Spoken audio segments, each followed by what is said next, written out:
Okay, friends, once again, welcome back and very good afternoon to everybody. I hope you all are safe, your family members, your relative, your parents all are safe, and you are enjoying this new era, this new way of learning. Mitro, on the last lecture, we had just finished the third chapter completely with the MCQ as well. And today is the turn to take your doubts correspondent to the self-learning. As I told you that the MCQ part is very important for you, not only for the board examinations, but it is also important for the good set, JEE and NEET. So you must solve the given MCQs. I'm going to give you the MCQs in each and every chapter. So please solve that MCQ. I hope you had collected the Kumar publication Darpan book from my office, and if you had not collected, please do collect it. Please do collect it. And apart from that, from the tomorrow you can also collect the numericals, separate book for the numerical, separate book for the numerical from my office. So total you need to collect the two books from my office. One is for the Physics Darpan of a Kumar publication, and the second one is a separate book for the numericals. So both the book you require to collect. From the tomorrow and onwards, you will be able to get the numerical books. So friends, let's discuss your doubts for the chapter number 3 MCQ, and then after covering your doubt, I will start a new chapter by today's lecture. So anybody wants to ask the question from 1 to 10? Bolo. So Sunday office fully as sir? Yeah, Sunday office will be open. Okay, sir. 1 to 10 question. Anybody wants to ask the doubt?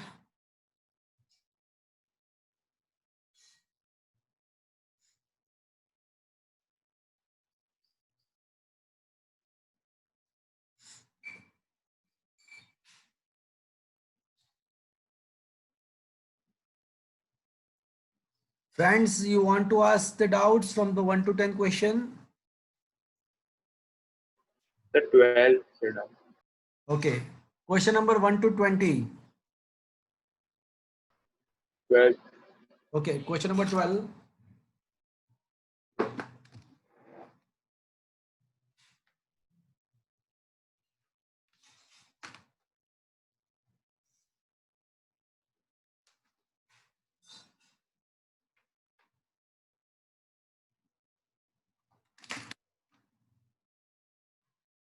Okay. Are you able to see the notes on your mobile? Yes, sir. Yes, sir. Okay. Yes, sir. So question number 12, there is a V versus I graph is given, right? And we need to find out which temperature is a larger one and which is a smaller one. So the very first thing, friends, tell me, what is the slope of this graph? Tell me what is the slope for this graph?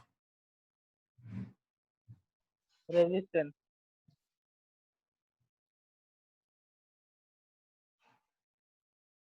So slope is always a change in y coordinate upon change in x coordinate. But the voltage upon the current will give you the resistance. Okay. So the very first thing that a slope is a resistance. Now, for the metal, for the conductor, we had learnt in the theory, for the conductor, if temperature increases, then resistance increases. That means the slope increases. So friends, I can say more is the slope, more is the temperature. More is the slope, more is the temperature. तो जिसका slope सबसे ज्यादा है वो temperature भी सबसे ज्यादा होगा. So T3 will be the largest one, it will be greater than T2, it will be greater than T1. So that should be the option A, should be the answer. Is that clear to you? Yes, sir. Is it understood? हाँ sir. Okay, चलो 1 to 20. 15. 9.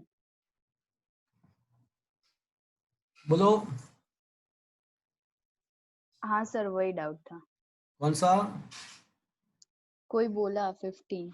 15. Okay, fine. Two wire of the equal length, one is of the copper and other one is a manganese. चलो friends मुझे ये बताओ कि copper and manganese के बीच में डिफरेंस क्या है? ऊपर मेटल है और मैंगनीज अलॉय. Very good. तो ये जो है ना, ये मेटल है और ये मैंगनीज जो है वो एलॉय है. अब मुझे ये बताओ कि मेटल का रेजिस्टिविटी ज्यादा होता है कि एलॉय का? मेटल. रेजिस्टिविटी किसका ज्यादा होता है? मेटल का ही. Metal behave like a conductor. तो मेटल रेजिस्टिविटी बिहेव अलॉय. करता है तो उसका रेजिस्टिविटी ज्यादा होना चाहिए कम होना चाहिए? कम कम.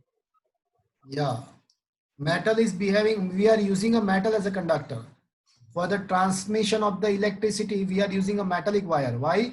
Because it is behaving as a good conductor. So its resistivity must be somehow less than the alloys, obviously. So resistivity of the copper must be less than the resistivity of the manganese. Is it clear? The very first thing, is it clear to you? Yes sir. Okay. Now it is mentioned in the question.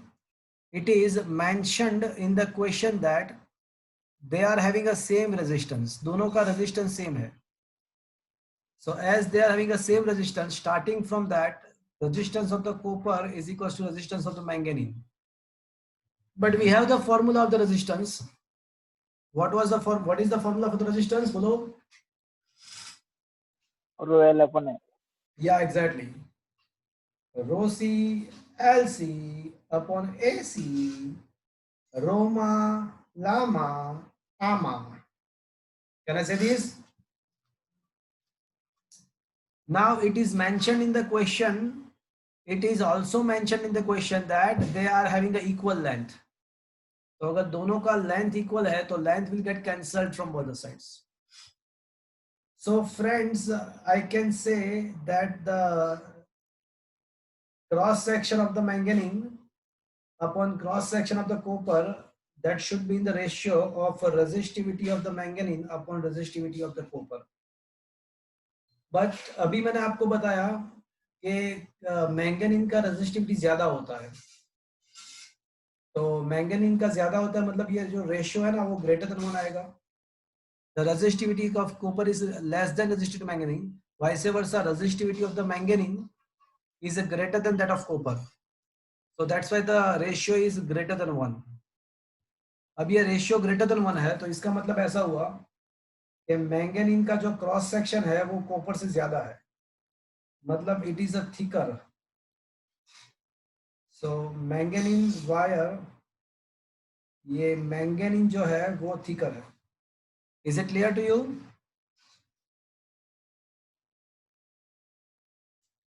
कौन सा ज्यादा thick रहेगा? Yes sir. Manganese ज्यादा. Is that clear to you? हाँ sir. चलो और बताओ. 19. Question number 9. 19. हाँ sir. Out of the following, whose resistivity does not reduce to zero at the 0 Kelvin temperature? तो 0 केल्विन टेम्परेचर करने के बाद भी किसका रेजिस्टिविटी 0 नहीं होता है? तो पता ही है ना आपको इसमें क्या है. जो एलॉयस है फ्रेंड्स, अच्छा हाँ. का वो ग्राफ है ना हमारे पास. एलॉयस का अगर ग्राफ ड्रॉ करते तो याद है आपको यहां से स्टार्ट होता था. At the 0 Kelvin temperature also, alloys does not have the zero resistivity. And if you remember, that was the test of the purity of the metal. This concept is used to check the purity of metal. अगर कोई metal होता तो उसका 0 kelvin temperature पे उसका resistivity 0 ही होता। तो वो मेटल का क्रॉस चेक है उसके प्योरिटी का। तो मेटल का तो 0 केल्विन पे 0 होता है। सो कौन सा आंसर आएगा यहाँ पे? नाइक्रोम आएगा। आउट ऑफ द नाइक्रोम भी आएगा, जर्मेनियम भी आएगा। जर्मेनियम भी आएगा भी, पूछो क्यों? बिकॉज अगर जर्मेनियम का अगर आप ग्राफ ड्रॉ करते हो, it is a semiconductor. So at the 0 Kelvin temperature, it is having the resistivity infinite. 0 Kelvin temperature पे 0 Kelvin temperature पे जर्मेनियम का रेजिस्टिविटी 0 नहीं होता है, वो इनफैक्ट इनफाइनाइट होता है। तो कौन कौन से ऐसे मटेरियल है कि जिसका 0 केल्विन टेम्परेचर पे रेजिस्टिविटी 0 नहीं होता है? तो एक सेमीकंडक्टर माने germanium silicon, and the other thing is a alloy. तो ये एलॉय दोनों के बारे में हम ऐसा कह सकते हैं कि उसका रेजिस्टिविटी 0 केल्विन पे भी 0 नहीं होता है। तो फ्रेंड्स यहाँ पे दो आंसर आएंगे, यहाँ पे जर्मेनियम भी आएगा एंड नाइक्रोम भी आएगा। Is that clear to you friends? Yes sir. तो अगर अगर एक ही ऑप्शन दिया हुआ है पीछे सॉल्यूशन में, तो मेक इट करेक्ट। यहाँ पे दो ऑप्शन सही हो गए।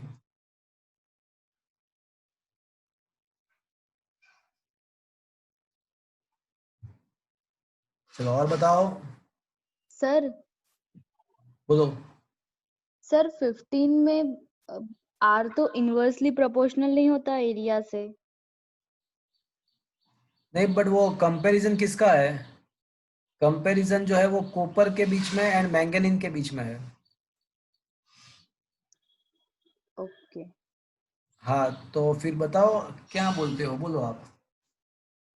आर इज इनवर्सली प्रोपोर्शनल, बराबर है। चलो बोलो। तो आप जो जो आप सोच रहे हो इसी लॉजिक पे आगे बढ़ते हैं। चलो, तो आप ऐसा बोल रहे हो कि are inversely proportional to the cross sectional area, बराबर है। हाँ तो सोचो कि अगर मुझे, देखो जनरली रेजिस्टेंस किसका ज्यादा होता है, एलॉय का या मेटल का? एलॉय का। या एलॉय का रेजिस्टेंस ज्यादा होता है। तो मुझे एलॉय का रेजिस्टेंस ऐसा दिया हुआ है कि मेटल जितना ही करना है, हैव अ सेम रेजिस्टेंस। देखो मुझे सेम रेजिस्टेंस करना है, मतलब एलॉय का रेजिस्टेंस है ज्यादा, बट मुझे उसका मेटल जितना करना है। तो मुझे क्या करना पड़ेगा, उसका क्रॉस सेक्शन एरिया बढ़ाना पड़ेगा या डिक्रीज करना पड़ेगा? ओके, बढ़ाना पड़ेगा। हाँ, तो वापस से वहीं पे आ गए को, तो मैंगनीज का क्रॉस सेक्शन एरिया ज्यादा होगा। वापस से आप वहां पे आ गए, देखे देखा? Yes sir. Is it understood? Yes. Okay.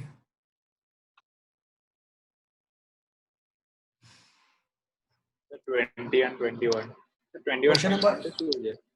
Question number 20 and 21। हाँ। Okay. From the following material which have a negative temperature coefficient। तो फ्रेंड्स आप थियरी अच्छे से पढ़ो फ्रेंड्स। टेम्परेचर कोएफिशिएंट नेगेटिव किस किस का होता है, बताओ मुझे। चलो, किसका टेम्परेचर कोएफिशिएंट नेगेटिव होता है? तो फ्रेंड्स मेरी बात ध्यान से सुन लो। टेम्परेचर कोएफिशिएंट नंबर 1, अगर मेटल और कंडक्टर की बात करते हो तो उसका अल्फा पॉजिटिव होता है, और उसी के वजह से अगर टेम्परेचर इंक्रीज होता है तो मेटल का रेजिस्टिविटी भी इंक्रीज होता है। अगर एलॉय की बात करते हैं तो अल्फा टेंड्स टू 0 होता है, टेम्परेचर कोएफिशिएंट टेंड्स टू 0 होता है। इसका मतलब ऐसा हुआ कि the resistivity of alloy is almost independent of a temperature.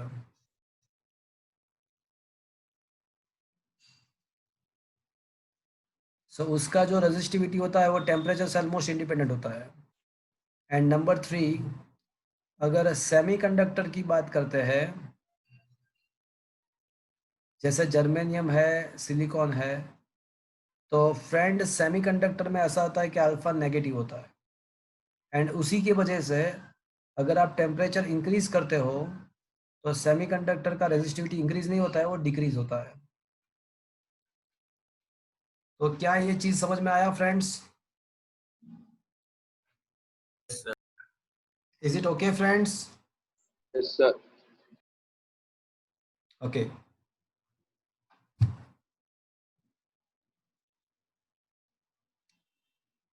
(21) Which of the wire will be used as a shunt? देखो फ्रेंड्स, शंट का थियोरी अभी नहीं समझ में अभी वो डिस्कस नहीं किया है. शंट 4th चैप्टर का कंसेप्ट है. बट अभी मेरी बात ये सुन लो कि शंट का मतलब ऐसा रेजिस्टेंस जिसका रेजिस्टेंस आपको मिनिमम करना है. शंट का मतलब ऐसा वायर जिसका रेजिस्टेंस मिनिमम होना चाहिए. तो अब क्वेश्चन इनडायरेक्टली ऐसा कैसा हो गया कि amongst the following option which option gives us the minimum least resistance? इसका रेजिस्टेंस सबसे कम होगा. तो friends, as you know, R is equals to rho L upon A. मुझे रेजिस्टेंस कम करना है तो मतलब लेंथ कम करना चाहिए, एंड क्रॉस सेक्शनल एरिया मुझे कैसा करना चाहिए? ज्यादा करना चाहिए. तो ये 4 में से कौन सा ऑप्शन ऐसा सूटेबल है कि जिसका लेंथ कम है बट एरिया ज्यादा है? एरिया ज्यादा मतलब डायमीटर ज्यादा. D. कौन सा है? Option C. Is it understood now?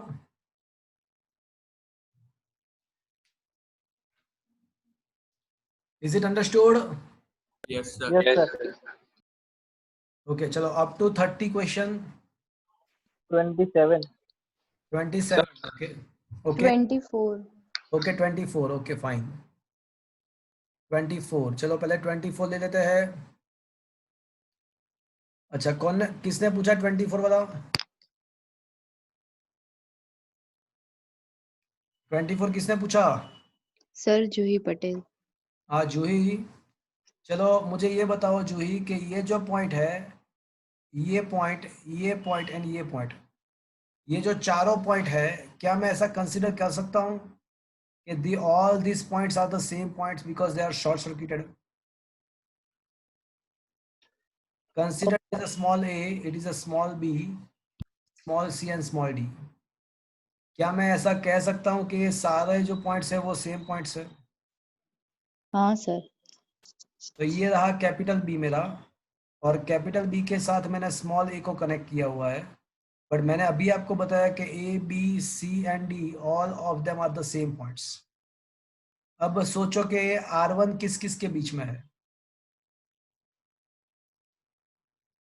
चलो ये रहा मेरा पॉइंट सी. पॉइंट सी के साथ एक रेजिस्टेंस है और उसके बाद पॉइंट ए कनेक्टेड है. देखो ये पॉइंट बी, उसके साथ मैंने सारे ले लिए.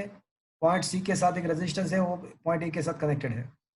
अब मुझे ये बताओ कि ये जो R1 है वो किन दोनों के बीच में है? R1 किन दोनों के बीच में है?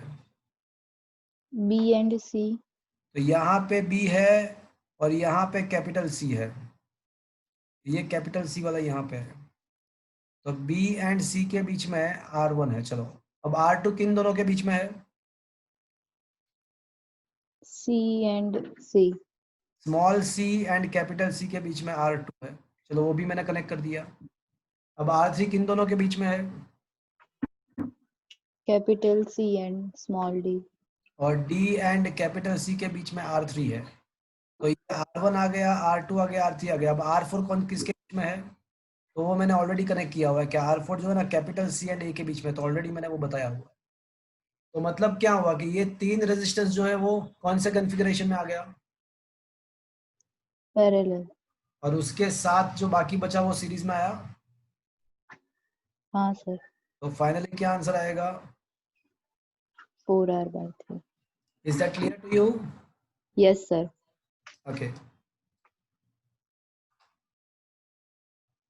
आपको कुछ कहीं पे अगर स्क्रीनशॉट निकालने की जरूरत हो तो निकालते रहना। मैं ये एमसीक्यू जो सॉल्व करवा रहा हूँ उसका वीडियो लेक्चर तो दे दूंगा, बट स्क्रीनशॉट आप जो आपका डाउट है वो अकॉर्डिंग टू दैट आप निकाल सकते हो या लिख सकते हो आप नोट में।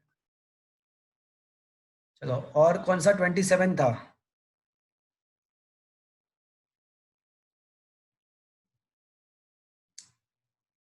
27th, अच्छा। So we wants to find the VA minus VB. चलो फ्रेंड्स, मैं आपको एक अच्छी बात बताता हूँ। अच्छा, मैंने क्या लास्ट लेक्चर में वो बताया आपको, वो शॉर्टकट बताया? क्या? वो पैरेलल कॉम्बिनेशन में 2 रेजिस्टेंस है, तो कोई एक ब्रांच का करंट अगर फाइंड करना है तो total current into the resistance of the opposite branch upon total resistance. ना ना ना। क्या बात कर रहे हो, बताया होगा? ना सर। श्योर? हाँ सर। ओके।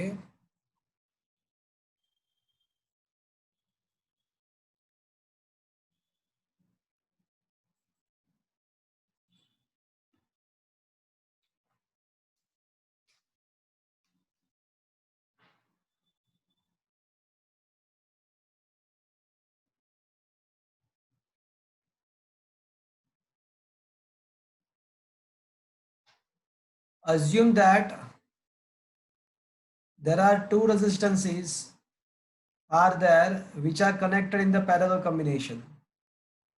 ऐसे अज्यूम करते हैं कि 2 रेजिस्टेंस पैरेलल कॉम्बिनेशन में कनेक्ट किए हुए हैं। Let the current in the circuitry is I1 which is divided into the 2 branches I1 and I2. I current is the total current and it is divided into the 2 branch. So the very first thing, according to the Kirchhoff's first law, I can say I is equals to I1 plus I2. Equation number 1. And second thing, ये दोनों branch कौन से configuration में है?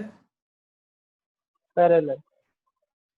Parallel में क्या होता है? Same voltage voltage. तो अब मुझे क्या लिखना चाहिए? 0। क्या zero? Sir Kirchhoff second law.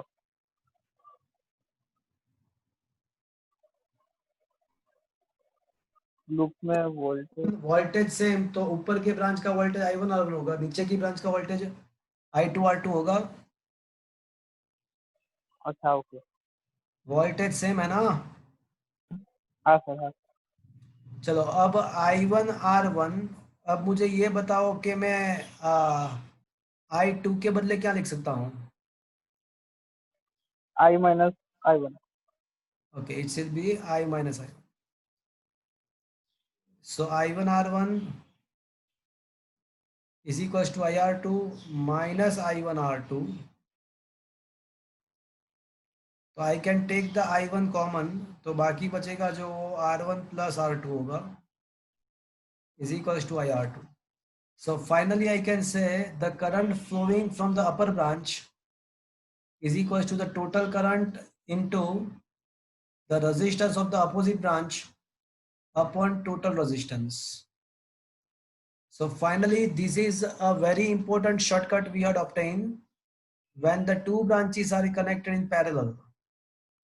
And if you know the net current, if you know the total current, so I can say in the word form, I can say a current flowing from any of the branch is equals to the total current into the resistance of the opposite branch upon the total resistance. The same thing will be happen for the I2 as well. यही conclusion हमको I2 में मिलेगा। अब आपको पता है कि I2 is equals to क्या है? I2 वैसे I माइनस I1 है, So that is why I2 is equals to I minus I1. I1 क्या है? अभी हमने प्रूव किया IR2 upon R1 plus R2. Take the LCM. IR1 plus IR2 minus IR1. IR1 plus IR2 minus IR2. तो ये IR2 का cancel हो जाएगा, तो क्या बचेगा? IR1 upon R1 plus R2 बचेगा. So make the I2 subject equation. It is a total current into the resistance of the opposite branch upon the total resistance. So you can remember this formula as I told you in the word form. When the two resistances are in parallel, if you want to find the current from the any of the branch, so current from the any of the branch is equals to total current into resistance of the opposite branch upon total resistance. So this is the shortcuts you have to remember. It will be very much helpful in solving many MCQs. Many difficult MCQ can be solved very easily by these equations. Okay. So I will send you this screenshot of this shortcuts. But let us come back to the questions. So friends, fortunately here, both the branches consist of the same resistances. यहाँ पे 2 ampere आ रहा है, फिर दोनों side divide होगा, तो दोनों side कितना कितना डिवाइड होगा?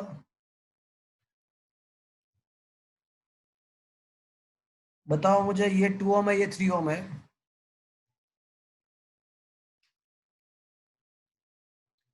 तो ये जो ऊपर का ब्रांच है उसका नेट रेजिस्टेंस कितना है? 5. नीचे के ब्रांच का नेट रेजिस्टेंस कितना है? 5. वो भी 5 है. तो मतलब कितना कितना करंट डिवाइड होगा दोनों में? हाफ एम्पियर 1 हाँ, मतलब 2 एम्पियर एंटर हो रहा है, तो कितना कितना जाएगा? ऊपर भी 1 एम्पियर जाएगा, नीचे भी 1 एम्पियर जाएगा. तो ये तो फॉर्चुनेटली दोनों ब्रांच के रेजिस्टेंस इक्वल है, इसलिए ऐसा हुआ. बट अगर ऐसा नहीं होता, अगर दोनों ब्रांच के रेजिस्टेंस इक्वल नहीं होते, तो भी हम फाइंड कर सकते थे. I1 इज इक्वल टू क्या रहता? Total current 2 ampere into the resistance of the opposite branch. मतलब अगर I1 मुझे ये ऊपर के ब्रांच का मुझे फाइंड करना है करंट, तो अपोजिट ब्रांच का रेजिस्टेंस जो है वो 5 है, 2 + 3. एंड द टोटल रेजिस्टेंस जो है पूरे मतलब ये लूप का ऊपर का प्लस नीचे का, तो वो 10 है. तो फॉर्चुनेटली तो यहाँ पे दोनों ब्रांचेस के रेजिस्टेंस सेम है, इसलिए हम डायरेक्टली 1 एम्पियर लिख सकते हैं. बट मैं ऐसा बताने की ट्राई कर रहा हूँ कि कैलकुलेशन से भी वही आंसर आ रहा है. I2 मतलब current flowing from the below branch, तो total current into resistance of the opposite branch वो भी 5 ही है, एंड टोटल रेजिस्टेंस तो 10 ही है, तो मतलब ये भी 1 एम्पियर हो जाएगा. मतलब मैंने लॉजिकली भी 1 एम्पियर लिखा, और मैंने थ्योरेटिकली भी मतलब ये इक्वेशन वाइज भी प्रूव कर दिया कि वो 1 एम्पियर ही होगा. But question is not that. Question हमको ऐसा पूछा ही नहीं है कि करंट क्या है. क्वेश्चन तो ऐसा पूछा हुआ है कि VA माइनस VB क्या है.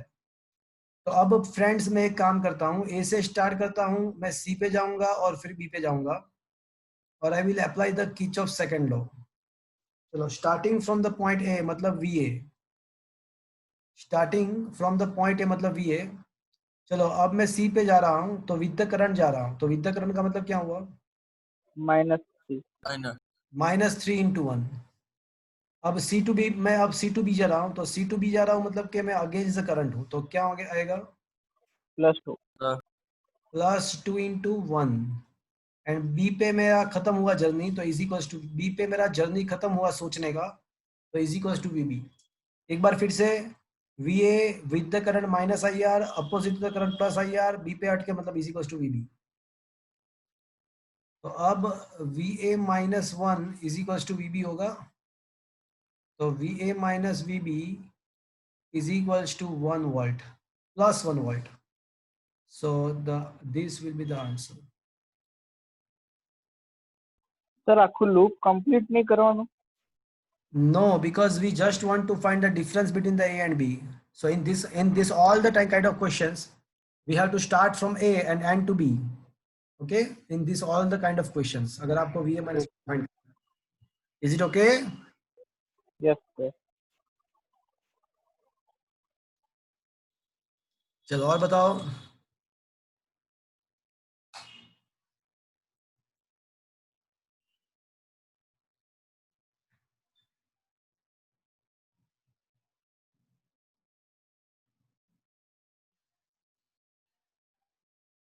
चलो up to 30 last call. Sir એક વસ્તુ કહેવી હતી. हाँ बोलो. સર આનો જે યુટ્યુબ પર પ્લેલિસ્ટ છે ને, हाँ હા સર એમાં ખાલી સિક્વન્સ થોડુંક આમ ઊંધું એવું થઈ ગયું છે લેક્ચર્સ. સિક્વન્સ આડા થઈ ગયા છે. હા લાગે કે એટલે આમ લગભગ એક મિસ થઈ ગયો છે એવું છે. એ પાછળથી આવી જાય છે જો. હા જોયું. એ આવી જાય છે પાછળથી. એક વચ્ચે મિસ થઈ ગયો તો 11th નંબરનો કેવો એક છે second ચેપ્ટરમાં. So I had added that.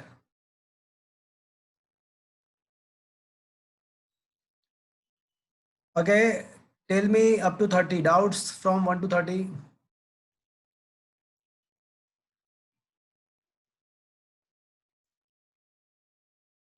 चलो up to 40. સર પેલો મેં ક્વેશ્ચન મોકલ્યો તો એ હજુ થતો નથી સર. કેરમ करिए વાળો. चलो આપણે આજે ને પતન એટલે કરીએ ચલો હમણાં. હા. Okay. Sir, 34. Okay, question number. अच्छा, now you are able to solve the question number 31. देखो 31 मुझे फाइंड करना है. तो 31 क्वेश्चंस को देखो. क्या आप आपके मोबाइल में 31 देख सकते हो? Yes sir. So now I want to find the current from the 2 ohm resistance. The current from any branch is equals to total current into the resistance of the opposite branch upon the total resistance. That is the formula we have, right? So here the total current is equals to 1.4 ampere. Resistance of the opposite branch, मतलब ये branch का मुझे current find करना है तो इसके opposite branch में कितना resistance है देखो तो 30 and the total resistance of the whole loop कितना है, पूरे loop का resistance कितना है 42. तो 14 3s are 42, so 42 divided by 42 will get you 1 ampere. You will directly get the answer. Is that clear?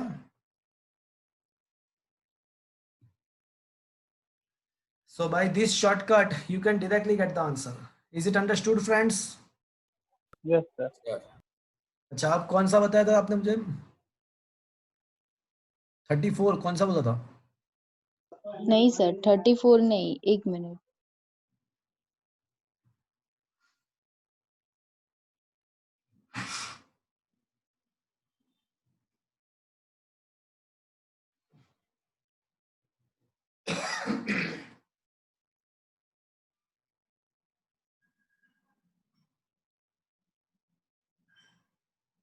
बोलो. हाँ sir, 36. Okay.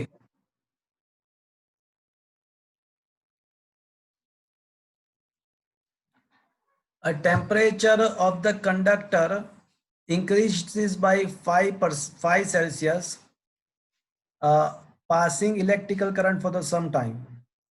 Now the increase in its temperature when the double its current is passed through the same conductor the same time.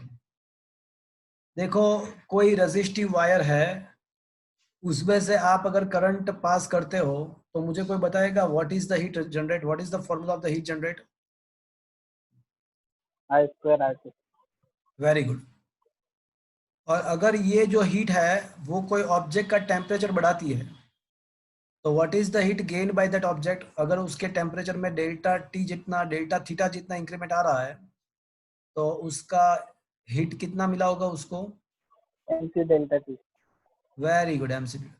So here the heat generated is equals to the heat gained by the object. तो यहाँ पे जो object heat gain कर रहा है वो मुफ्त में गेन नहीं कर रहा है, वो जो जनरेट हुआ उसी की वजह से करेक्ट वो गेन कर रहा है. We will assume that the heat is not lost with the other form. Heat is 100% utilized to increase the temperature of the object. So that's why I can say mc delta T is equals to I square RT. तो इसका मतलब ऐसा हुआ कि ये जो change in increment in the temperature है वो आई स्क्वायर के डायरेक्टली इन प्रोपोर्शन में है, डायरेक्टली स्क्वायर प्रोपोर्शन में है. तो अगर आप करंट को ट्वाइस करते हो, अगर करंट को इंक्रीज करते हो 2 टाइम्स,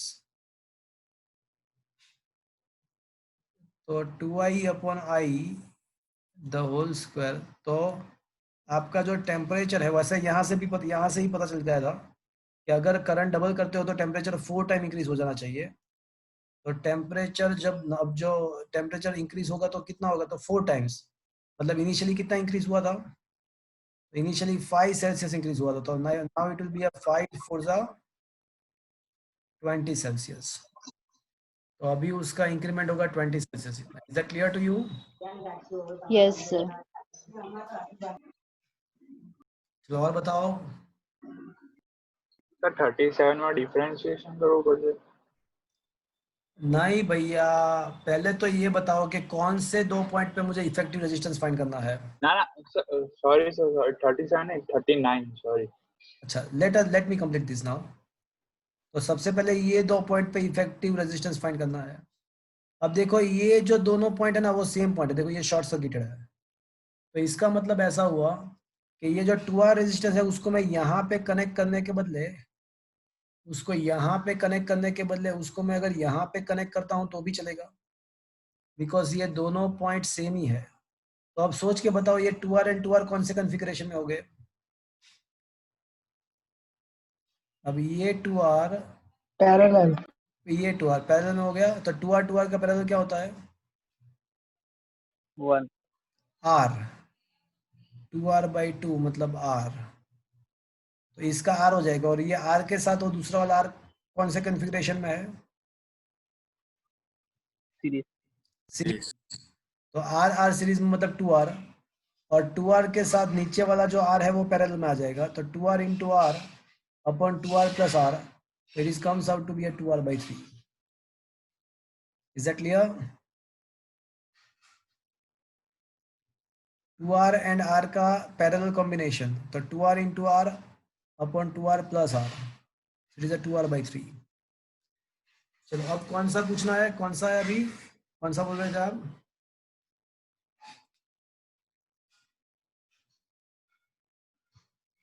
अब कौन सा बोल रहे थे?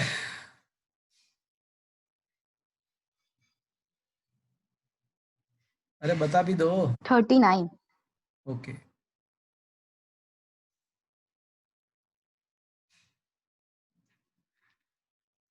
डिफरेंशिएशन तो 43 में करवानी है, 39 में क्या. 39th जो क्वेश्चन है उसमें अभी हमने डिस्कस किया. अब पावर के 3 फॉर्मूला है, अगर आप थ्योरी पढ़ा हो तो आई स्क्वायर आर भी है, वी आई भी है, and V square upon R भी है. तो you are having 3 formula of the power. But यहाँ पे करंट के बारे में इंफॉर्मेशन दिया हुआ है, वोल्टेज के बारे में इंफॉर्मेशन नहीं दिया हुआ है. तो हम वोल्टेज वाले इक्वेशंस को अभी साइड कर देंगे, उसकी ज़रूरत नहीं है. So P is equals to I square R, मतलब कि अगर वो वायर सेम टू सेम है तो उसका रेजिस्टेंस भी कांस्टेंट रहेगा. तो P proportional to I square. तो friends once again it is the relation like a y proportional to x square. तो जब ये y proportional to x square relation निकलता है तब हम ऐसा कह सकते हैं कि 0 to 8%, अगर x का वेरिएशन 0 to 8% है तो y का वेरिएशन क्या होगा बोलो, डबल. तो अगर यहाँ पे करंट में अगर 1% 2% का इंक्रीमेंट होता है, करंट में अगर करंट में 2% का इंक्रीमेंट होता है तो मुझे बताओ कि पावर में कितने परसेंट का इंक्रीमेंट होगा, डबल मतलब 4%. 4. Is that clear? वैसे इसको Yes, sir. वैसे इसको डिफरेंशिएशन से भी सॉल्व कर सकते हैं, बट ये मैंने शॉर्टकट्स बहुत ही अच्छे से लिखाए हुए आपको, तो आपको पता है ये सारे। चलो और बताओ।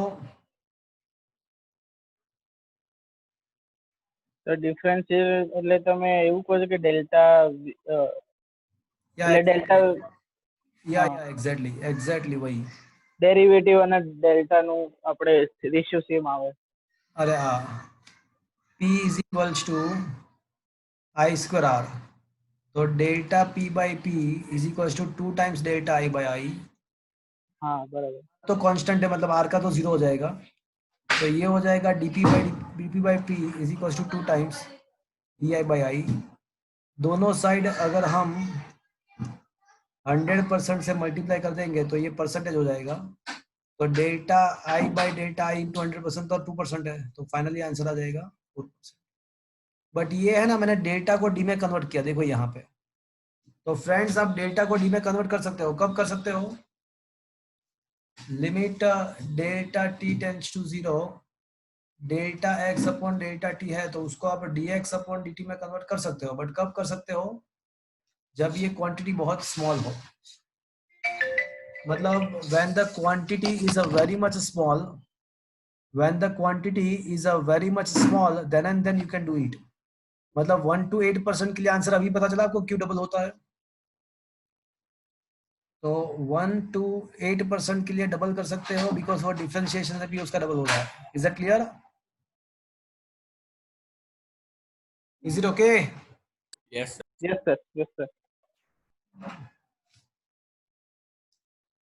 चलो और बताओ।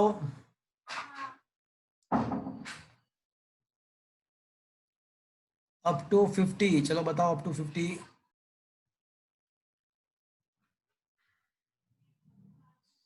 44. 44 is a really a good question। 44th question is a really good।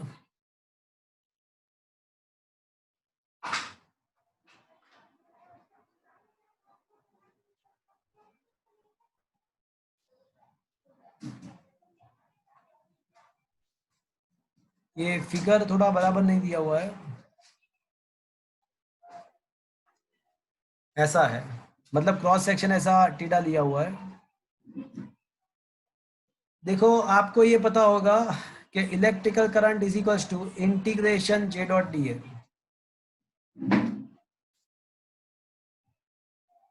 मतलब I is equals to J dot A, that is equals to J A cos theta. तो अगर आपको J फाइंड करना है, करंट डेंसिटी फाइंड करना है, तो आपको क्या करना पड़ेगा? I upon A cos theta. But friends, येड़ा बेड़ा जेड़ा, so येड़ा बेड़ा जेड़ा, in all these three circumstances, integration एड़ा माने electrical flux, integration B dot dA बेड़ा माने magnetic flux, we'll discuss later on, and integration जेड़ा is the current। So in all these three theory, in all of this three theory, you have to take care about the angle theta।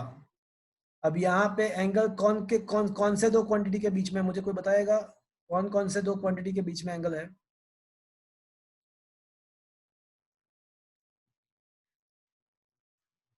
Friends, am I audible to you? હા yes sir. Sir. तो यहाँ पे angle theta कौन से दो? એ ઓર એ. हाँ, जे and ए नहीं, vector J and vector A. तो હા वेक्टर जे होता है ना, वेक्टर जे जो होता है वो करंट के डायरेक्शन में ही लेना होता है, एंड एरिया का डायरेक्शन जो एरिया वेक्टर है, वो area vector is always perpendicular to that area. तो फॉर्चुनेटली हमको यहाँ पे ये एरिया वेक्टर ही ड्रॉ करके दिया हुआ है। मतलब ये तो पता है ना आपको, एरिया का डायरेक्शन जो होता है वो प्लेन से परपेंडिकुलर होता है। तो फॉर्चुनेटली यहाँ पे 30 डिग्री जो दिया हुआ है वो वेक्टर ए एंड वेक्टर जे के बीच का ही एंगल है। सो वो फॉर्चुनेटली उसी बीच का एंगल है। So no worry about that, no worry about that. तो अब करंट का वैल्यू हमको दिया हुआ है 2 एम्पियर है। क्रॉस सेक्शन दिया हुआ है क्या? हाँ 2 मीटर स्क्वायर है, क्रॉस सेक्शन 2 मीटर स्क्वायर है एंड कोस 30 लेना पड़ेगा। तो कोस 30 कितना होता है, √3/2 होता है। तो फाइनली जे हो जाएगा 2/√3 ampere per metre square. Is that clear friends? Sir क्या ये समझ में आया? हाँ सर। Yes sir. चलो अप टू 50 बताओ।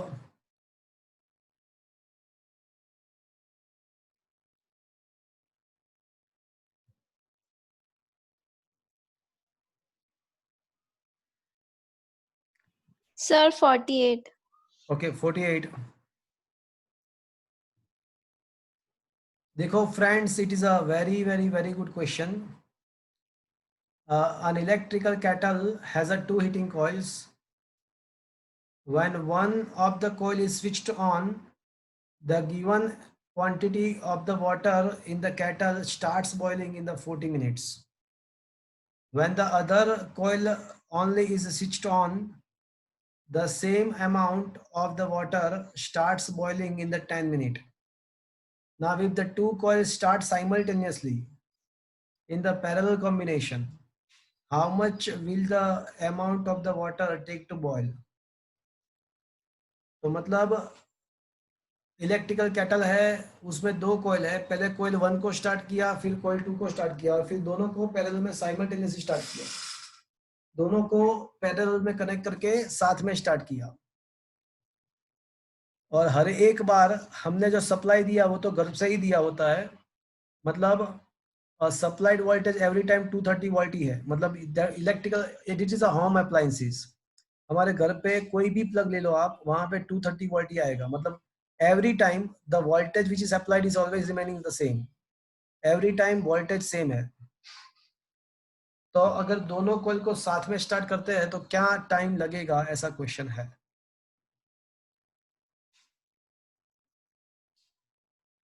Okay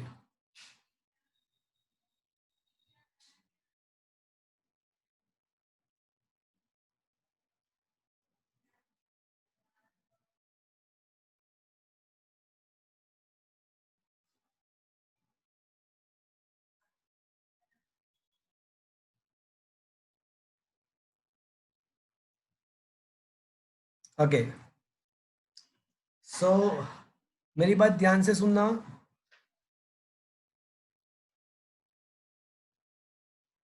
let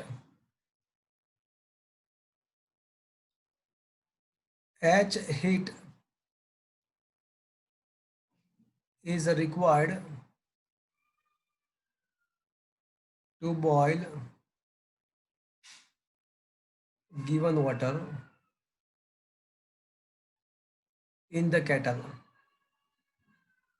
Okay, so case 1, I am just start the coil 1 only और उसका जो रेजिस्टेंस है ना वो R1 है एंड टाइम रिक्वायर्ड जो है वो T1 है।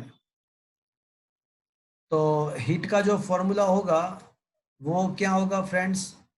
तो हमारे पास हीट एनर्जी के बहुत सारे फॉर्मूला है। VITB है, हमारे पास I²RTB है और हमारे पास V²/R×TB है। बट यहाँ पे in all the cases the voltage which we are providing are the same. तो वोल्टेज सेम है, करंट के बारे में इंफॉर्मेशन नहीं है, तो मैं क्या कौन सा फॉर्मूला यूज करूंगा? वोल्टेज एवरी टाइम सेम रहता है। तो I am going to use this formula and from that I can say 1/R1 is equals to H/V²T1, equation number 1. Now case number 2, now I had started the coil 2 only जिसका resistance R2 है and time required जो है वो T2 है। तो I can say H is equals to V²/R2 into T2। तो अब 1/R2 can I say it is equals to H/, देखो मैंने H में चेंज नहीं किया और V² को भी चेंज नहीं किया। क्यों चेंज नहीं किया? बिकॉज मुझे जो वाटर को बॉयल करना है वो तो वही का वही है, चाहे आप कोयल 1 स्टार्ट करो या चाहे कोयल 2 स्टार्ट करो, जो वाटर को मुझे बॉयल करना है वो तो वही का वही है। मतलब every time we require the same heat energy. Every time we require the same heat energy. Am I audible to you, friends? Yes sir. Yes, sir. Okay. मतलब heat energy दोनों टाइम सेम ही होगा. Equation number 2. Now case number 3. I am going to start both the coil simultaneously. Both the coil 1 and 2 in parallel. दोनों को साथ में start किया. Let the effective resistance of the combination is Rp and the time required is T. But once again, water तो वही का वही है, मतलब heat energy required will be the same, और वोल्टेज भी मैं वही का वही प्लग में ही कनेक्ट कर रहा हूँ 230 वोल्ट के साथ, मतलब वोल्टेज भी मैंने वही प्रोवाइड किया हुआ है, बट अभी मैंने अज्यूम किया कि टाइम टी लग रहा है. तो friends, now I can say 1/r parallel is equals to h/v² into t. Equation number 3. Now for a parallel combination, as we know, 1/r parallel is equals to 1/r1 plus 1/r2. So that means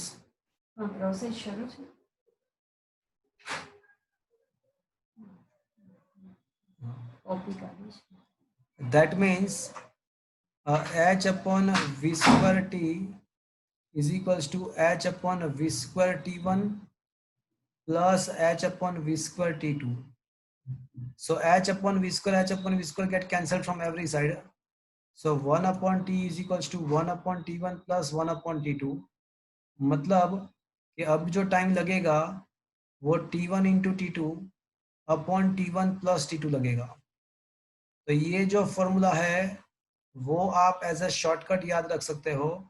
मतलब अगर दोनों coil को मैंने साथ में parallel में start किया तो आपको रेजिस्टेंस का पैरेलल वाला फॉर्मूला ही टाइम के लिए अप्लाई करना है.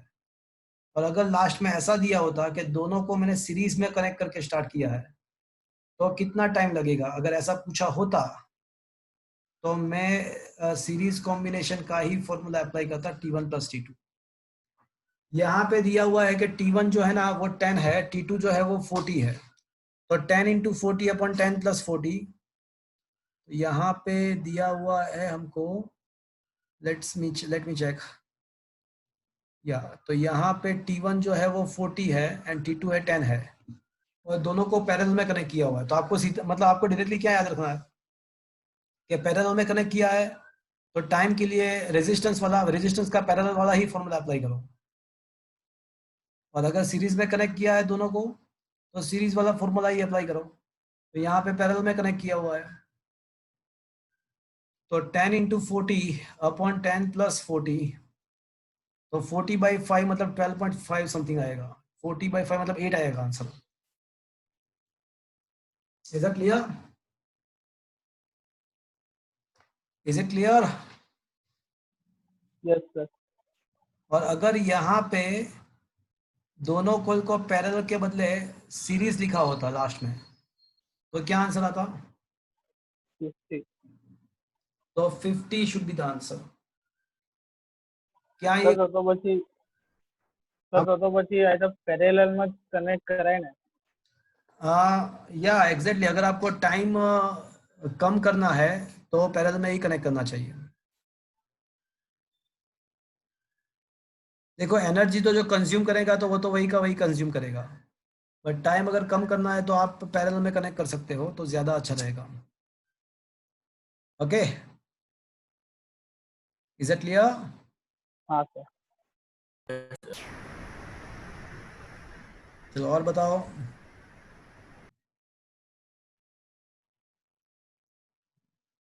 Up to 60. 52 52. ओके. सर, उसमें आंसर सी नहीं होगा? देखते हैं. A 10 ohm resistance is connected with the electrical cell. Now the resistance is replaced by 20 ohm. The potential difference between the two pole of the cell. देखो सीधी सी बात है, पहले तो मुझे ये बताओ कि what is the potential difference across the cell, मुझे ये बताओ। तो potential difference across the cell का मतलब क्या हुआ?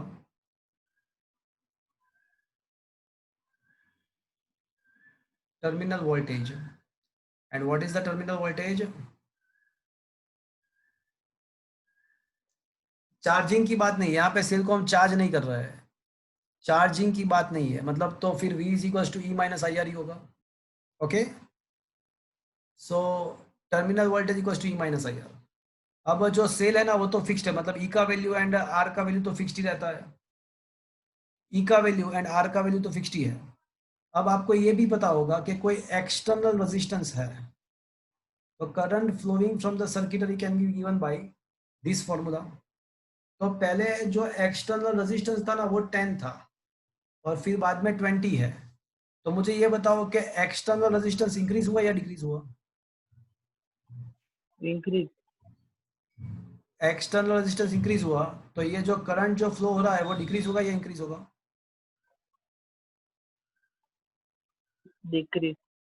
वो डिक्रीज होगा। तो अब सोचो कि अगर ये करंट डिक्रीज हो रहा है तो ये आई आर वाला भाई टर्म डिक्रीज होगा।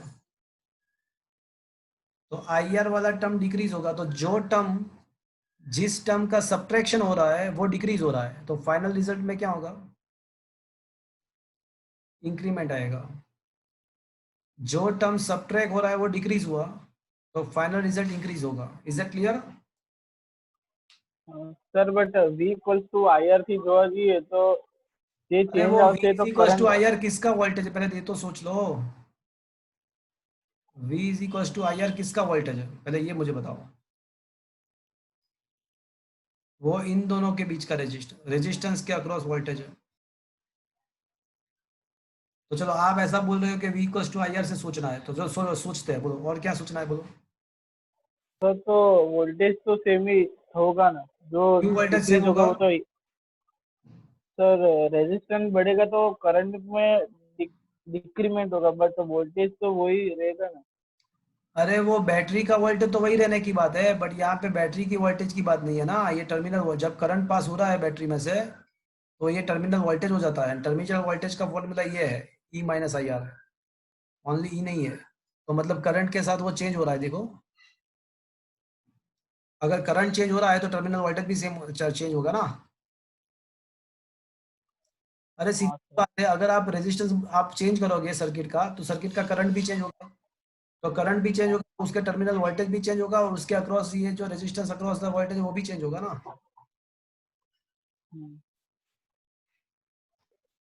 मतलब जब आप रेजिस्टेंस चेंज करते हो तो ये आई भी चेंज होता है और आर भी चेंज होता है, दोनों चेंज होता है, और इस वी भी चेंज होता है, सब कुछ चेंज हो जाता है। Is that clear? Sir but હું એમ કહું છું કે આર ઇન્ક્રીઝ થશે તો કરંટ ડિક્રીઝ થશે हाँ, સર તો V સેમ રહેવું જોઈએ ને, એટલે આ V ઇક્વલ્સ ટુ IR માં એવું થોડી કીધું સેમ રહેવું જોઈએ, એવું કોને કીધું? એવું થોડી હોય सेम रहे। चलो पहले ये 2 into 3 है, सपोज अब रेजिस्टेंस को मैंने बढ़ा दिया और वो मैंने 5 कर दिया और करंट डिक्रीज होके 1 हो गया, तो क्या ये मल्टीप्लीकेशन 6 है क्या? તો બટ એ તો વિથ રિસ્પેક્ટ ટુ વોલ્ટેજ ये किसने बताया वो रिस्पेक्टिव है, ऐसा किसने बताया? સર બહુ કન્ફ્યુઝન થાય છે। ना कंफ्यूजन की बात ही नहीं है ना, ये बैटरी है तो आपने खुद का मतलब वो जो इक्वेशन से आता है वही सोचो ना आप। वो आप क्या कंफ्यूज हुए बताओ, आपको ओहम्स लॉ में कंफ्यूज हुए। तो ओहम्स लॉ में क्या था कि एक पर्टिकुलर वायर है और वो वायर फिक्स्ड है, मतलब ये रेजिस्टेंस फिक्स्ड है, ये फिक्स्ड है ओहम्स लॉ में। और हम क्या करते थे, बैटरी के वोल्टेज चेंज करते थे और करंट के बारे में सोचते थे, तो वो केस अलग है। उसमें क्या था कि ये रेजिस्टेंस फिक्स्ड था, तो V by I was a remaining constant। तो वोल्टेज बढ़ेगा तो करंट बढ़ेगा, वो चीज अलग थी। और यहाँ पे तो क्या है कि आप रेजिस्टेंस खुद ही चेंज कर रहे हो, और बैटरी जो है वो वही का वही है, बट रेजिस्टेंस आप चेंज कर रहे हो। तो go with the pure mathematics, don't go with the logic, go with the pure mathematics. अच्छा, मतलब स्लोप इंक्रीज हो जाएगा। अब स्लोप किसके स्लोप की बात कर रहे हो, कौन से ग्राफ के स्लोप? मतलब अगर वी बाई आई 30 डिग्री है मैं तो। ऐसा बोल रहा हूँ कि यहाँ पे ओम्स लॉ अप्लाइड ही नहीं होगा। ओम्स लॉ में क्या है कि एक ही रेजिस्टेंस है, वहां पे रेजिस्टेंस हम चेंज नहीं करते हैं, वहां पे हम वोल्टेज को चेंज करते जा रहे हैं, और फिर वहां पे वोल्टेज को बढ़ाते जा रहे हैं, करंट को फाइंड करते हैं, वोल्टेज को बढ़ाते जाते हैं, करंट को फाइंड करते हैं। बट जो रेजिस्टेंस है, वही जो वायर है, वो तो वही का वही है एवरी टाइम। तो मुझे मिलेगा ऐसा ग्राफ। और यहाँ पे बैटरी के साथ जो हम रेजिस्टेंस कनेक्ट करते हो, बैटरी फिक्स्ड है, उसके वोल्टेज में मैं कोई चेंज नहीं, बैटरी के ईएमएफ, वोल्टेज नहीं बोल रहा हूँ मैं, बैटरी के ईएमएफ में मैं कोई चेंज नहीं कर रहा हूँ। और उसके साथ जो रेजिस्टेंस में कनेक्ट कर रहा हूँ उसको मैं चेंज कर रहा हूँ। तो अगर मैं ये रेजिस्टेंस को चेंज करूंगा तो ऑब्वियसली सर्किट का करंट भी चेंज होगा। तो सर्किट का करंट चेंज होगा तो उसके टर्मिनल वोल्टेज चेंज ही हो जाएंगे, तो उसमें क्या है प्रॉब्लम? हाँ सर। दोनों केस ही अलग है।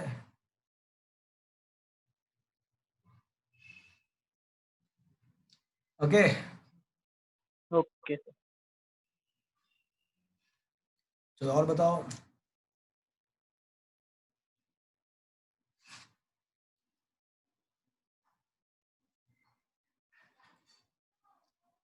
Up to 60।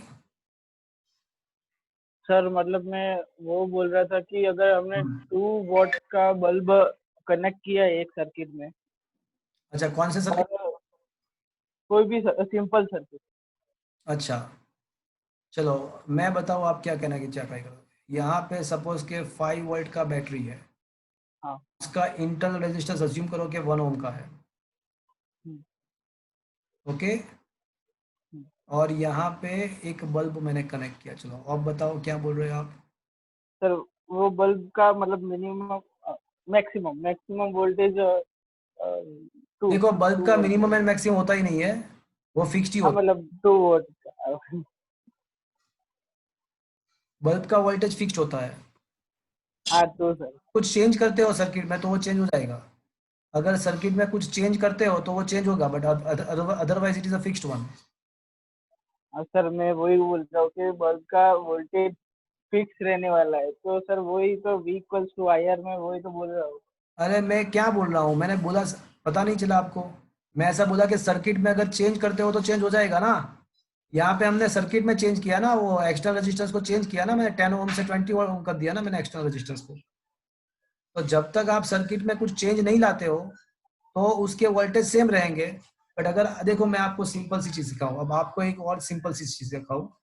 चलो सपोज के ऐसा दिया हुआ है कि ये जो रेजिस्टेंस है ना, उसका ये बल्ब का रेजिस्टेंस 4 ओम है, और मुझे फाइंड करना है बल्ब के पोटेंशियल, फाइंड करना है बल्ब के अक्रॉस कितने पोटेंशियल है वो मुझे फाइंड करना है। ओके, तो सबसे पहले मैं क्या हाँ बस, करूँगा कि मैं करंट वही बोल रहा हूँ। फाइंड, हाँ, करंट फाइंड करूंगा। तो current will be equals to EMF upon R plus R, right?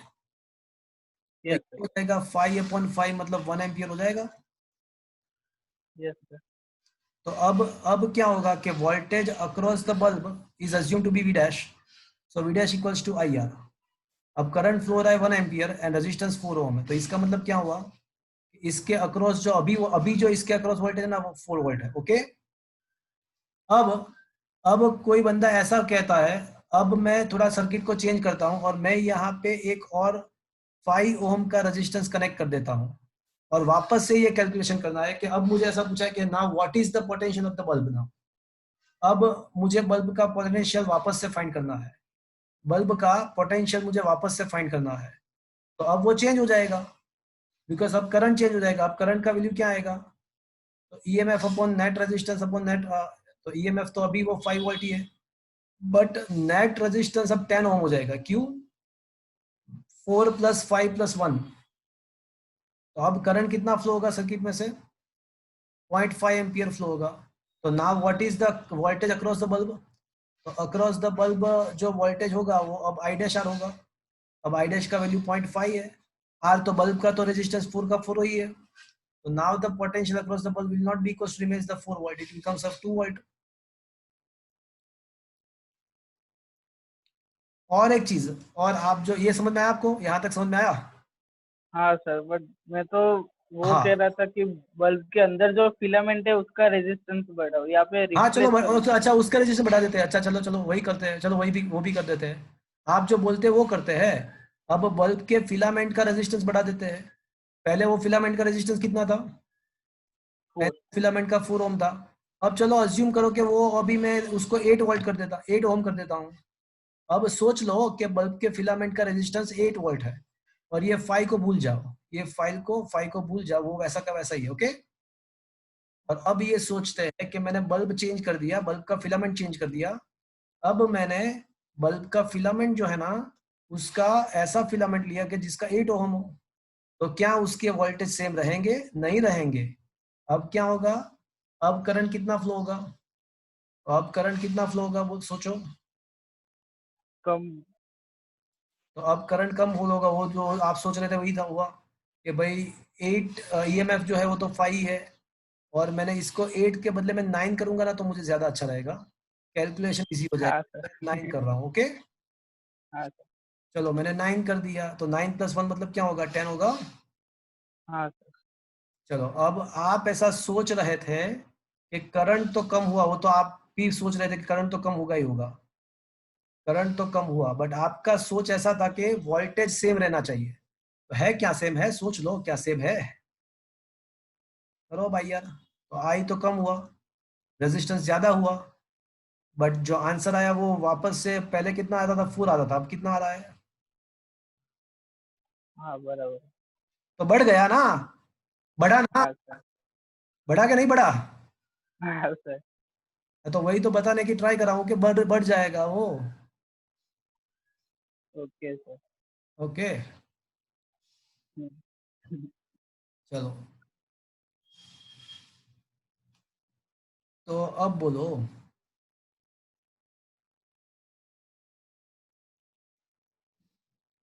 Up to 60,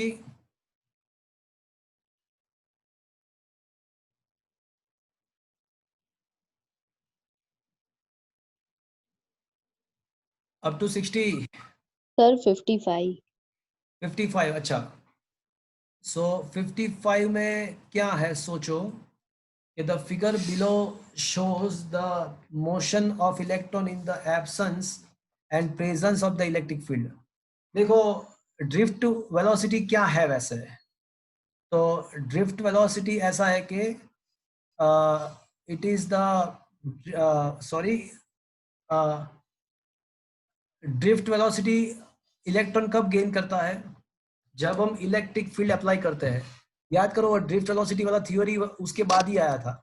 electric field जब एब्सेंट था तो net motion, net charge from any cross section area was 0, because उसका रैंडम मोशन होता है।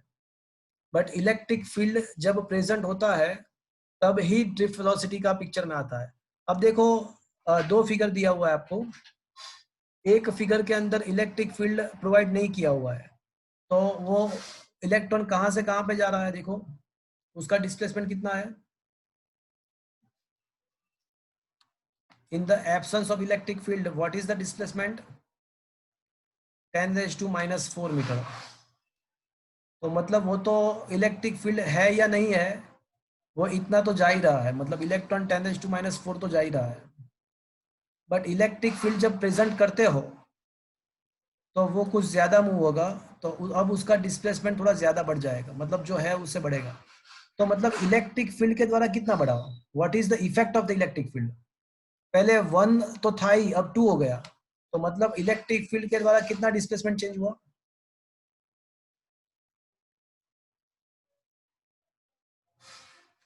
So due to the electric field, how much the displacement takes place? So 1 into 10⁻⁴ meter. Is it clear to you? Yes sir.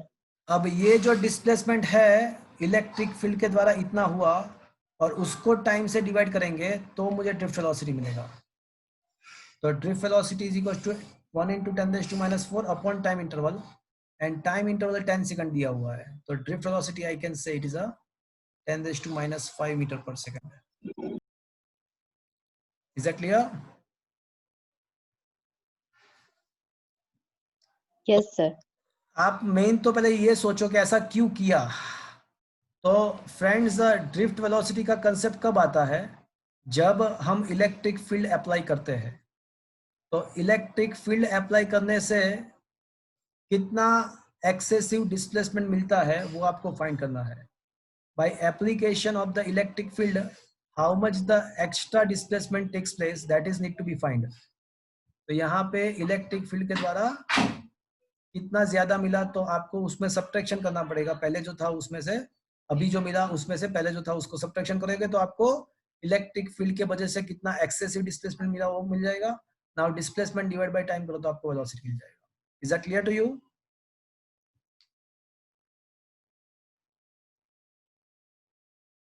Is that clear to you? Yes sir. चलो और बताओ।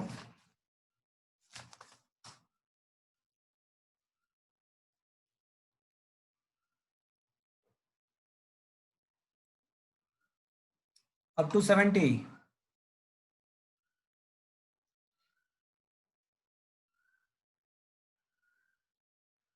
Sir 65। 65, okay।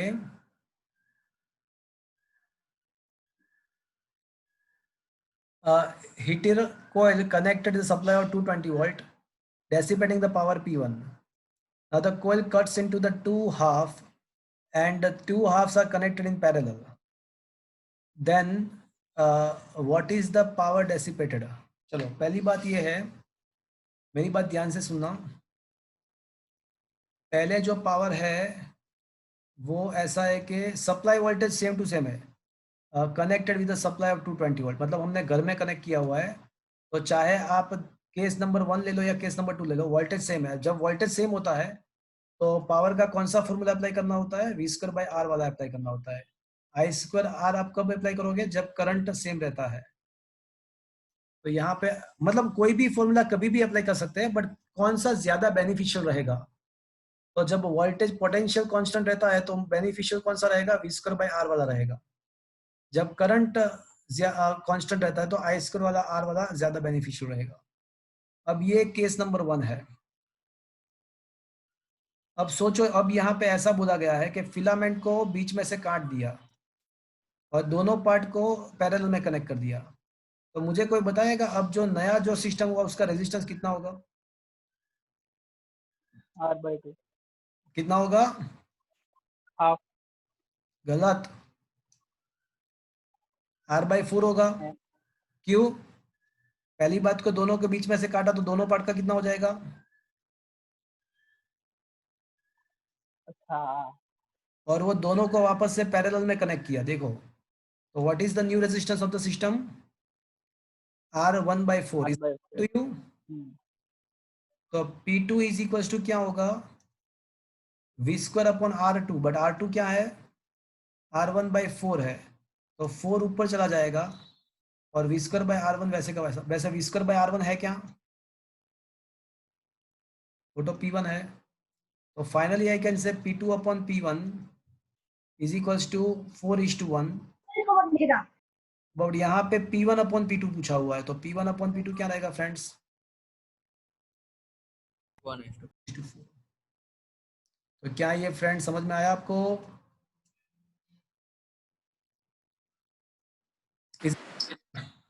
Yes sir. चलो और बताओ। Up to 80।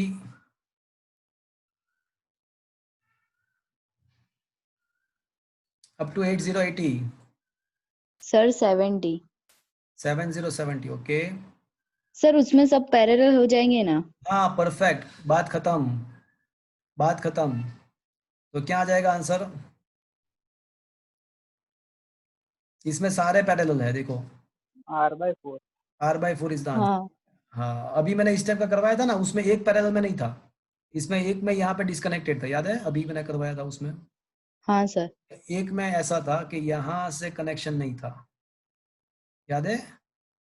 तो इसको अलग से करना पड़ा था, तो वहां पे r/3 प्लस r, ये 3 पैरेलल में हो गए थे और एक को अलग से करना पड़ेगा। यहाँ पे तो all of them is comes out to be in the parallel, r/4 हो जाएगा। ओके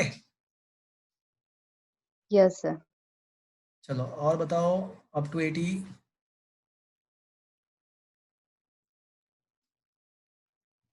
સર પેલો સમ કરી આપો ને कयो સર પેલો કેરમ વાળો बोर्ड वालों, चलो करिए। શેના થીટા કીધા ડિસાઈડ કરવાનું કયા એંગલ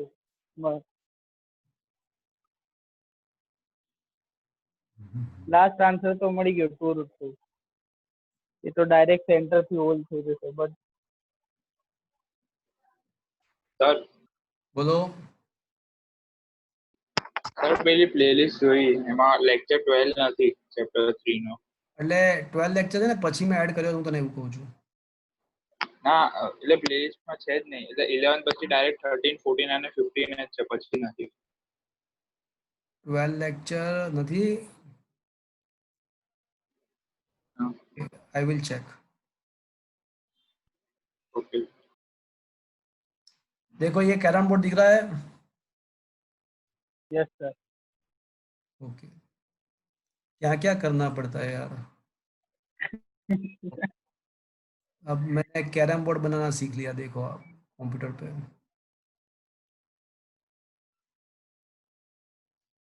अब ये हमारा है, ये रहा हमारा क्वीन, क्वीन है ना।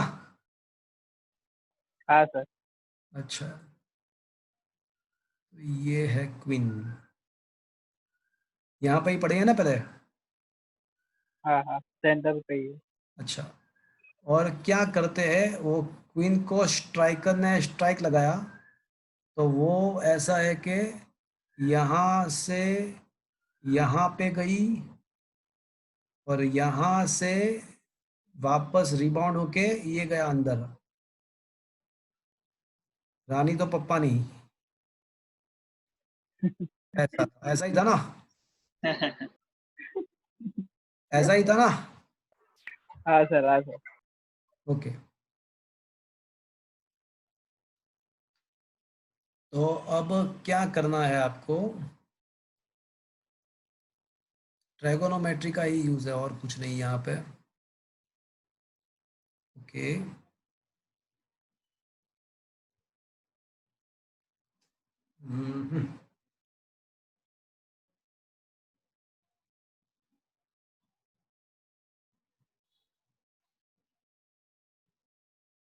मतलब ये डिस्टेंस फाइंड करना है ना आपको। हाँ एज तक का डिस्टेंस फिर एज से होल का डिस्टेंस और सेंटर से होल का रिजल्ट हाँ मतलब रिजल्टन नहीं तीनों का अलग अलग। ओके ये फिगर थोड़ा गलत बता दिया मैंने। नहीं सर ऐसा ही है नहीं मैंने नहीं ऐसे ही बराबर ट्राई है। किया बट अरे वो एग्जैक्ट ऐसा नहीं है। ओके ओके वो एग्जैक्ट बीच में आना चाहिए। सब बीच में होगा तो फिर वो एज के वो वाले नहीं नहीं उस में टकरा जाए। इन दोनों के बीच में आना चाहिए। तो एम पण मैं ट्राई करी नहीं थी। अरे 2 मिनट तो रुक जाओ।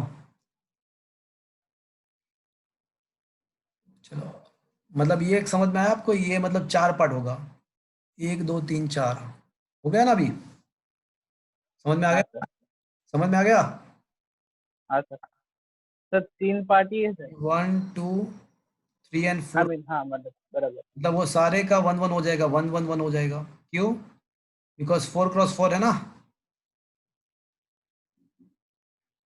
खत्म। हम्म, और यहाँ पे 2 आएगा, हम्म, तो क्या ये आप ये एंगल फाइंड कर सकते हो,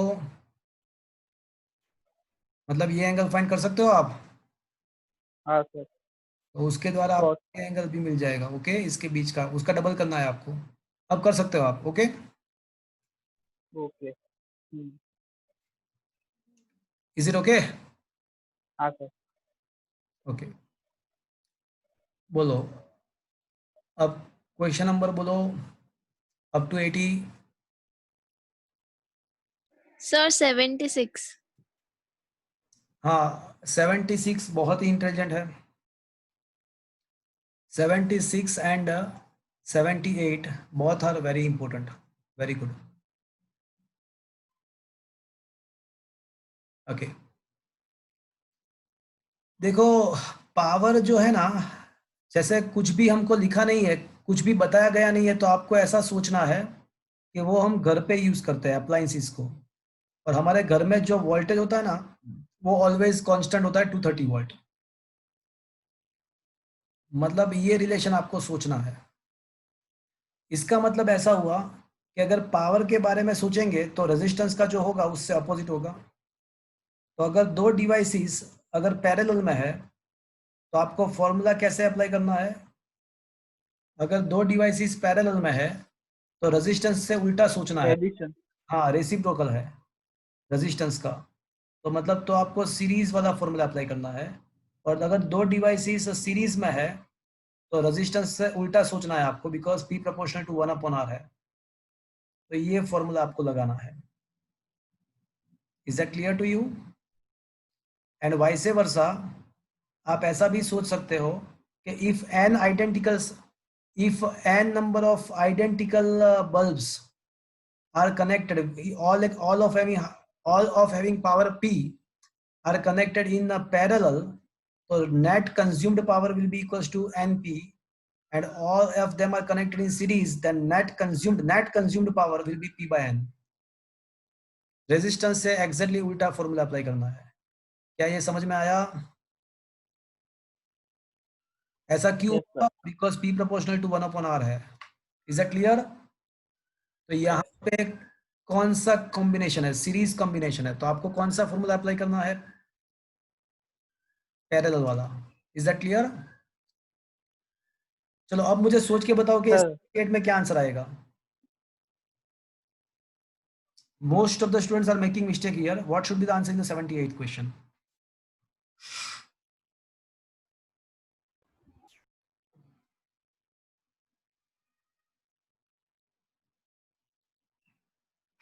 Sir, D. Yeah, D is the right answer. क्यों? Sir, series માં છે એટલે bulbs are connected in series. देखो सीरीज में है तो क्या आंसर आएगा? ये आएगा P by N. That is a total consumed power. Total consumed power. तो अगर total consumed power P by N है तो एक बल्ब ने कितना कंज्यूम किया होगा? ये तो नेट कंज्यूम्ड पावर है, तो एक बल्ब ने कितना कंज्यूम किया होगा? Total n number of bulbs है, तो कोई एक बल्ब ने, it is consumed by each bulb, मतलब एक बल्ब की बात है, तो ये तो टोटल कंज्यूम्ड पावर है P by N. तो एक बल्ब ने कितना कंज्यूम किया होगा? जो भी टोटल है उसको डिवाइड बाय n करना पड़ेगा. तो power consumed by a single bulb will be equals to P by N square. क्या ये समझ में आया आपको? Series Yes, sir. Total consumed power ये है P by N है, तो उसका एक बल्ब का कितना होगा? तो डिवाइड बाय वापस से n करना पड़ेगा. Is that clear?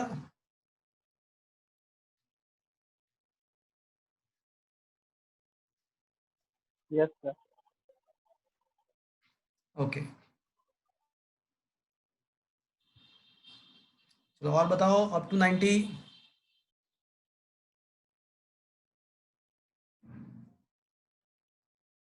up to 90.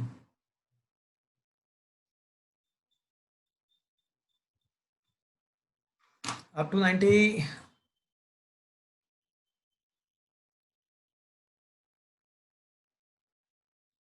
Up to 100.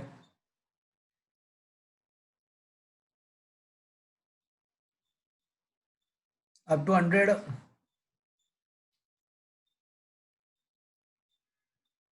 Last call. Up to 100. Last call. देखो friends, please don't miss any lecture now and onwards, because I am going to start a new chapter number 4 from the next lecture. Don't miss the lecture. Magnetism is the most simple if you attend all the lecture. It becomes the most difficult if you don't do the work with me, if you don't attend the lecture. So friends, it is my humble request, don't miss any of the lecture now and onwards. Magnetism is a very good if you attend the lecture, otherwise it becomes a worst. Okay. Notes अब जो है ना वो book में से आपको पढ़ना है. मैंने जो बुक उसमें मैं राइटर भी, वैसे मैं भी उसमें राइटर हूँ, तो वो जो दर्पण बुक है उसमें मैं राइटर ही हूँ. तो 4th चैप्टर और न्यूमेरिकल्स का नोट्स भी आपको कल से ऑफिस से कलेक्ट कर सकते हो आप, न्यूमेरिकल्स की भी. और सारे चैप्टर, ये जो सारे चैप्टर्स है उसके एमसीक्यू का अलग से एक बुकलेट में बना रहा हूँ. आप नेक्स्ट वीक आपको वो पूरे मतलब ऑल द 14 चैप्टर मतलब पूरे फिजिक्स के जो एमसीक्यू है उसका मैं अलग से बुकलेट बना रहा हूँ. वो आपको नेक्स्ट वीक्स में से आपको ऑफिस में मिल जाएगा. तो आज का सेशन मैं यहाँ पे अभी खत्म कर रहा हूँ. फ्रेंड्स यहाँ तक रखते हैं, और किसी का फीस बाकी है तो प्लीज पे द फीस पे कर दीजिएगा प्लीज फ्रेंड्स. आज का यहाँ से यहाँ तक खत्म करते हैं. Thank you.